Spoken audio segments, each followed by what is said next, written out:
Hello everyone. ये model paper 2 का question number है 6। यहाँ पे आपसे 3 क्वेश्चन पूछे जाएंगे 5-5 नंबर के।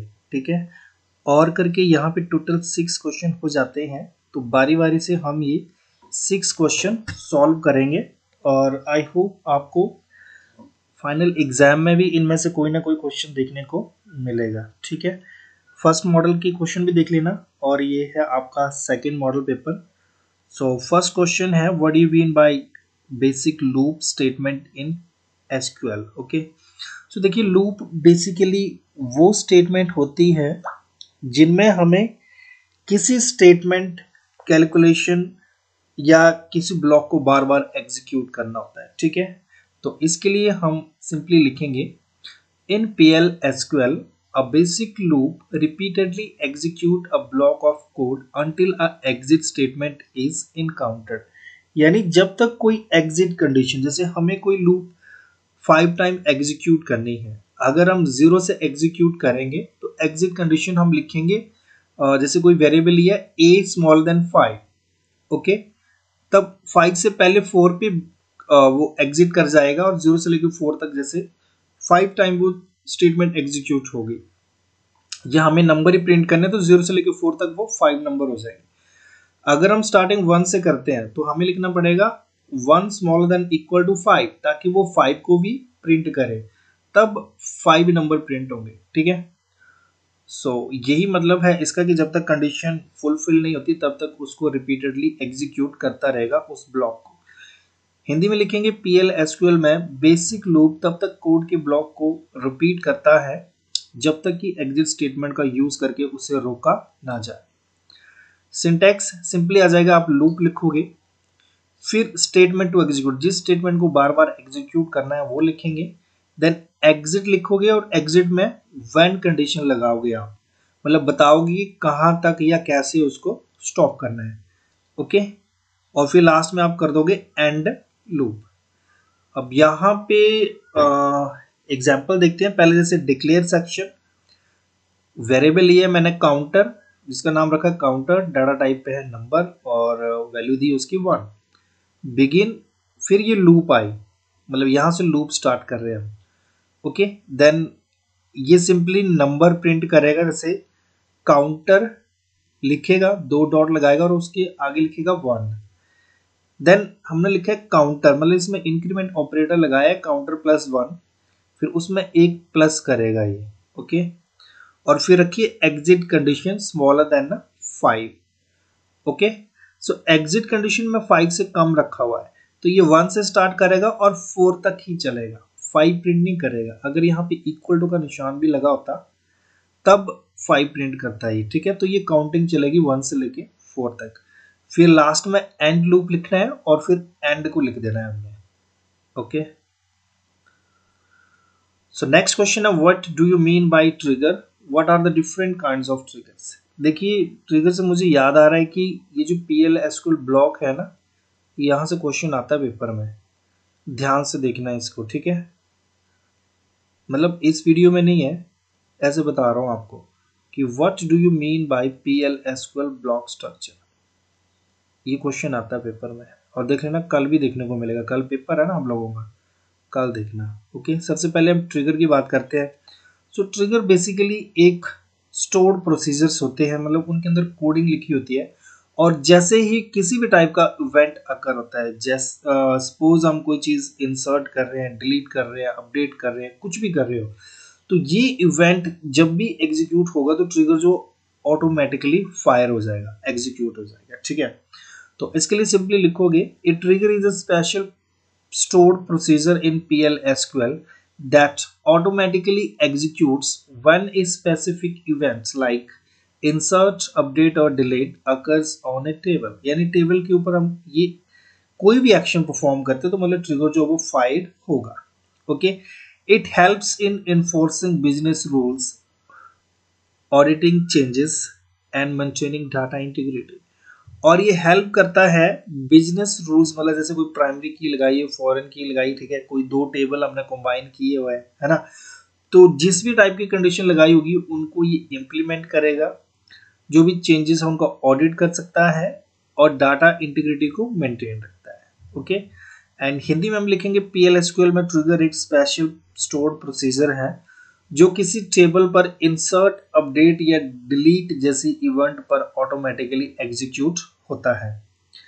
ये बिजनेस रूल्स इंप्लीमेंट करने, बदलावों के ऑडिट करने और डाटा इंटीग्रिटी बनाए रखने में हेल्प करता है। नेक्स्ट इसके टाइप्स की बात करते हैं हम, तो सबसे पहले आते हैं हमारे पास रो लेवल ट्रिगर। देखिए जब भी कोई रो इफेक्ट होगी, चाहे वन रो इफेक्ट होगी, ठीक है, तब रो लेवल ट्रिगर जो वो एग्जीक्यूट होता है, राइट। जैसे सपोज हमारे पास है 3 रिकॉर्ड और हम सर्च कर रहे हैं रिकॉर्ड नंबर 4 को। सपोज 3 रिकॉर्ड है, 3 रोल नंबर तक हमने डाटा स्टोर किया है, हम सर्च करना चाह रहे हैं रोल नंबर 4 को, वो है ही नहीं। जब उसको सर्च करेंगे तो ये लिखेगा 0 रिकॉर्ड फाउंड या 0 रो अफेक्टेड, तो उस केस में रो लेवल ट्रिगर जो वो एग्जीक्यूट नहीं होता। उस जब 0 आएगा तो यहाँ पे स्टेटमेंट लेवल ट्रिगर एग्जीक्यूट होता है, ठीक है, क्योंकि इसको कोई मतलब नहीं है कि वो कोई रो इफेक्ट हो या ना हो, और रो लेवल ट्रिगर में कोई रो इफेक्ट होनी चाहिए। अगर 0 रो अफेक्टेड है मतलब कोई भी रो लेवल ट्रिगर जो वो एग्जीक्यूट नहीं हो रहा है।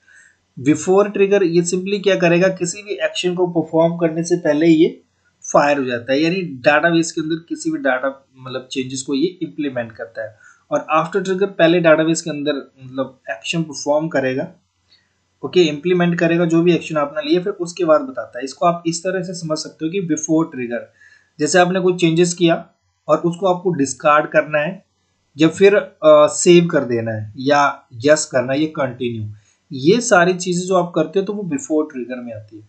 बट जब लास्ट में आ जाता है कि जैसे your password is successfully changed या your data is successfully updated, तो ये सारी चीजें आफ्टर ट्रिगर में आती है, ठीक है। सो सबसे पहले row level trigger executes each time when a row is affected. जब भी कोई रो अफेक्ट होगी तो ये ट्रिगर एग्जीक्यूट होता है। If 0 rows affected, no row trigger will be executed, जो मैंने पहले आपको बताया हुआ है। For example, if HR employee is removed from the employee table, a row level trigger can automatically update the count in the department table. इसमें example में simply बोला है कि आपके पास कोई टेबल है, ठीक है, और HR एम्प्लॉय जो टेबल है, sorry, HR employee, if HR employee is removed, okay, table का नाम है EMP एम्प्लॉय, और वहां से कोई HR एम्प्लॉय को अगर हम डिलीट करते हैं, जैसे मान लीजिए पहले 10 एम्प्लॉय थे, ओके, अब डिलीट हो रहा है तो वो 9 बच्चे जाएंगे, ठीक है, तो उस चीज को ये ऑटोमेटिकली क्या करेगा, अपडेट करेगा टेबल के अंदर उसके टोटल को। ये एग्जाम्पल्स है, राइट। हिंदी में लिखेंगे, हर बार जब कोई रो इफेक्ट होती है तो ये एग्जीक्यूट होता है। यदि 0 रो इफेक्ट होती है तो कोई रो लेवल ट्रिगर एग्जीक्यूट नहीं होगा। और यदि एम्प्लॉय टेबल से कोई HR एम्प्लॉय हटता है या डिलीट किया जाता है तो रो लेवल ट्रिगर अपने आप डिपार्टमेंट टेबल की संख्या अपडेट कर सकता है। उसके बाद आते हैं हम statement level trigger, execute once for the entire SQL statement regardless of how many rows are affected. अगर 0 रोज भी इफेक्टेड है तब भी स्टेटमेंट लेवल ट्रिगर जो वो एग्जीक्यूट होता है। For example, when HR employees salaries are updated, a statement level trigger can record the number of affected rows. देखिए जैसे ही HR employees की सैलरीज को जब हमें अपडेट किया जाता है, ओके, तो वो उसके रिकॉर्ड को ऑटोमेटिकली क्या कर देगा, अपडेट कर देगा, लाइक। और मान लिया आपने कोई भी चेंजेस नहीं किया है और 0 रो अफेक्टेड भी लिखेगा तब भी वो ट्रिगर जो वो एग्जीक्यूट होगा स्टेटमेंट लेवल ट्रिगर्स में। देन यह संपूर्ण या एंटायर एसक्यूएल स्टेटमेंट के लिए एक बार एग्जीक्यूट होता है चाहे कितनी भी रोज इफेक्ट हो। For example, if HR employee की सैलरी अपडेट किए जाते हैं तो statement level trigger affected rows की संख्या को रिकॉर्ड कर सकता है, यानी कितने एम्प्लॉयज की सैलरीज को अपडेट किया गया है। Then before trigger execute before an operation insert update और डिलीट ऑफ द टेबल, यानी ये एग्जीक्यूट होगा इन सारे ऑपरेशंस को परफॉर्म करने से पहले, यस नो कंटिन्यू जो भी आपसे पूछता है वो सारी चीजें। Allow use to modify the data before it is committed to the database, यानी डाटाबेस में फुली इस मतलब कमिटमेंट करने के लिए पहले आपसे परमिशन लेगा, ओके, आपको एडिट करना है या जो कुछ भी है। हिंदी में लिखेंगे, ये टेबल पर किसी operation like insert update delete से पहले एग्जीक्यूट होता है। ये डाटाबेस में डाटा कमिटेड होने से पहले उसे मॉडिफाई करने की अनुमति देता है। Then fourth, execute after an operation like insert update or delete on the table has been completed। ये टेबल पर किसी ऑपरेशन जैसे इंसर्ट अपडेट और डिलीट के पूरा होने पर एग्जीक्यूट होता है। जैसे लास्ट में आ जाता है कि पासवर्ड सक्सेसफुली चेंज या you have successfully log in, वो सारी चीजें आफ्टर ट्रिगर में आती हैं। ओके, देन हमारे पास आ जाता है ऑनलाइन रिजर्वेशन। देखिए, ऑनलाइन रिजर्वेशन सिस्टम बेसिकली एक ऐसा सिस्टम या प्लेटफॉर्म है जहां पे हम किसी भी सर्विस के लिए ऑनलाइन बुकिंग जो अब कर सकते हैं इंटरनेट का यूज करके और बिना मतलब वहां जाए। जैसे हमें किसी होटल की बुकिंग करनी है, शिमला जाना है, हमें चंडीगढ़ जाना है, दिल्ली जाना है, तो हमें वहां जाने की जरूरत नहीं है। पहले हम ऑनलाइन बुकिंग कर सकते हैं उनकी सर्विसेज के लिए, क्या क्या चीजें आपको चाहिए। ओके, और इसके एडवांटेजेस की बात करें तो book from anywhere any time, ये सारी सिंपल चीजें आपको पता होना चाहिए कि कहीं से भी कभी भी बुक कर सकते हैं। Save times, no need to visit, time बचाता है, उधर पहले जाने की जरूरत नहीं है। इंस्टेंट बुकिंग कंफर्मेशन, आपकी बुकिंग तभी कंफर्म कर देता है जब भी आप मतलब फाइनल जो भी प्रोसीजर उनको फॉलो करते हो तभी आपकी बुकिंग कंफर्म कर देगा ये, ठीक है। Easily compare different prices, prices को भी ये मतलब कंपेयर कर सकते हैं, लाइक क्या क्या सर्विसेज आपको चाहिए, ठीक है। क्या नियर बाय और होटल्स भी होंगे, वहां पे भी ऑनलाइन चेक कर सकते हो आपकी ये कितने प्राइस में क्या सर्विस दे रहा है और ये क्या दे रहा है। Okay, and less paper work, everything is digital, और इसमें पेपर वर्क की जरूरत नहीं पड़ती है। ओके, सारा कुछ ऑनलाइन ही होता है। और हिंदी में लिखेंगे, ऑनलाइन रिजर्वेशन एक ऐसा सिस्टम है जो यूजर को इंटरनेट के माध्यम से सर्विसेज जैसे होटल टिकट और अपॉइंटमेंट बुक करने की सुविधा देता है बिना कहीं गए। एडवांटेजेस, कहीं से भी कभी भी बुक कर सकते हैं, समय की बचत होती है, जाने की जरूरत नहीं है, तुरंत बुकिंग कंफर्म करेगा, अलग अलग कीमतों की जल्दी तुलना कर सकते हैं, कागज का काम कम होता है, सब कुछ डिजिटल होता है। Okay, okay, then disadvantages of online services, server crashes और स्लो वेबसाइट इशू, कई बार सर्वर क्रैश हो जाए या वेबसाइट स्लो रिस्पॉन्ड करे, ये प्रॉब्लम होती है। रिस्क ऑफ डाटा ब्रीचेस और हैकिंग, आपके डाटा को मतलब मिस यूज किया जा सकता है, उसको हैक किया जा सकता है या मॉडिफाई किया जा सकता है। देन पेमेंट में fail due to the technical errors, कई बार टेक्निकल एरर्स के कारण पेमेंट आपकी कट जाती है और फिर उसको जैसे बोलता है कि 3 दिन बाद रिवर्स होगा, या तो जहाँ पे सेंड किया वहां पे क्रेडिट होगा या आपको वापस आएगा, तो ये भी प्रॉब्लम ही है किसी के लिए भी। Okay, and no personal assistance for complex issue, और मतलब किसी भी कॉम्प्लेक्स इश्यूज के लिए कोई पर्सनल असिस्टेंस नहीं मिलती है, जो भी करेगा सिस्टम ही करेगा। Okay, and then booking is not possible without the internet, और अगर आपके पास इंटरनेट नहीं है तो आप फिर बुकिंग नहीं कर सकते। Okay, then disadvantages of online service, server crash और स्लो वेबसाइट की समस्या हो सकती है, डाटा लीक और हैकिंग जैसी सुरक्षा जोखिम हो सकते हैं, टेक्निकल एरर के कारण पेमेंट फेल हो सकता है, फिर कॉम्प्लेक्स इशू के समाधान में व्यक्तिगत हेल्प नहीं मिलती और इंटरनेट के बिना बुकिंग संभव नहीं है।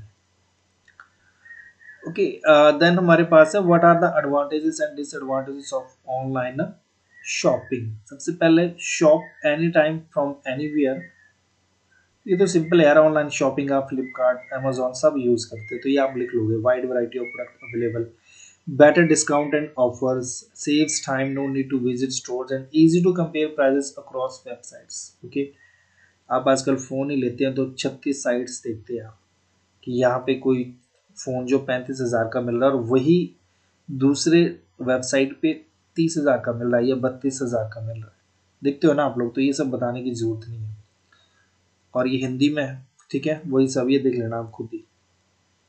और ये डिसएडवांटेजेस है, risk of fraud and fake product, ये आपको पता है, can't check the product before buying, मतलब खरीदने से पहले चेक नहीं कर सकते हैं, delivery can take time, shop पे जाएंगे वो तो तभी दे देगा। ओके, ऑनलाइन है तो फिर जब तक आएगा नहीं तब तक टाइम तो लगेगा ना।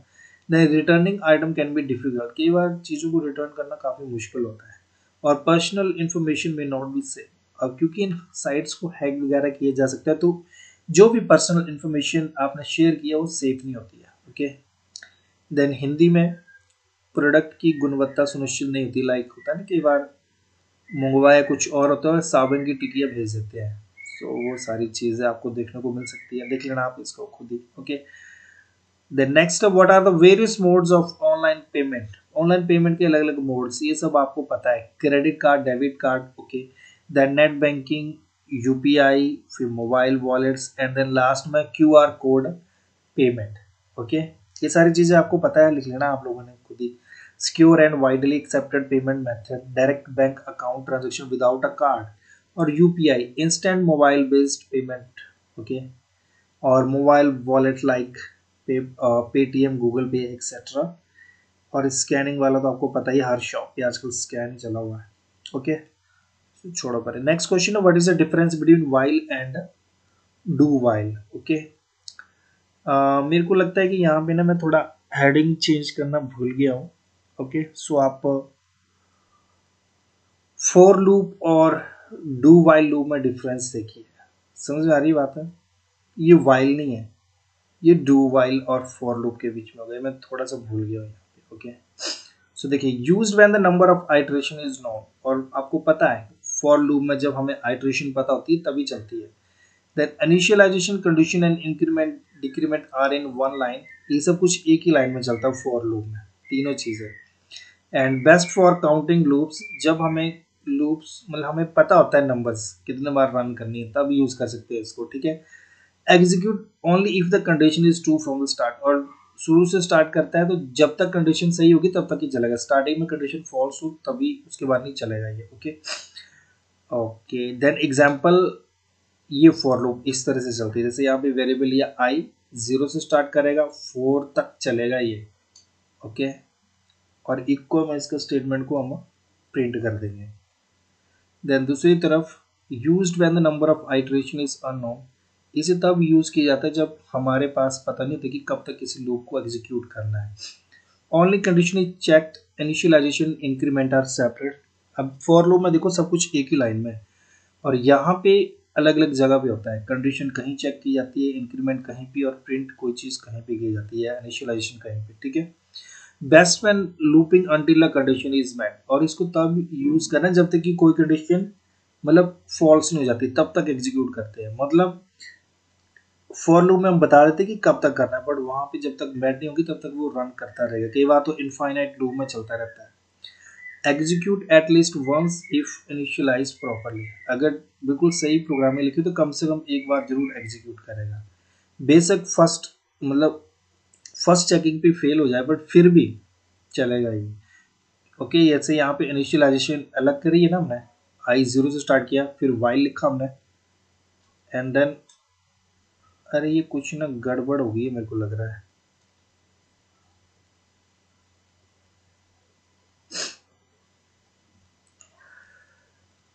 ओके, वाइल डू वाइल यारो, यहाँ पे थोड़ा सा वेट करेंगे भाई, थोड़ी देर है ना, वेट करना जरा, मैं इसको पॉज कर लेता हूँ। अब देखो जी, चेंज कर दिया मैंने, एक्चुअली मैंने देखा नहीं था ना, पहले किया हुआ था ये, ठीक है। कई बार मैं मतलब नोट्स बनाते बनाते रुक भी जाता हूँ ना, तो सबसे पहले देखो यहाँ पे फिर हम डू लिखेंगे, ओके, और डू के अंदर ये सब लिखा हुआ है, ओके। इस चीज़ को परफॉर्म करेगा ये, उसके बाद कंडीशन चेक करेगा ये। तो यहाँ पे आप देख सकते हो कि ये देखो एक ही लाइन में सब कुछ, ओके, और इस तरफ जो है वो अलग अलग चला हुआ है सारा सिस्टम, इनिशियलाइजेशन, इंक्रीमेंट और ये सब, ठीक है। So okay, thank you very much.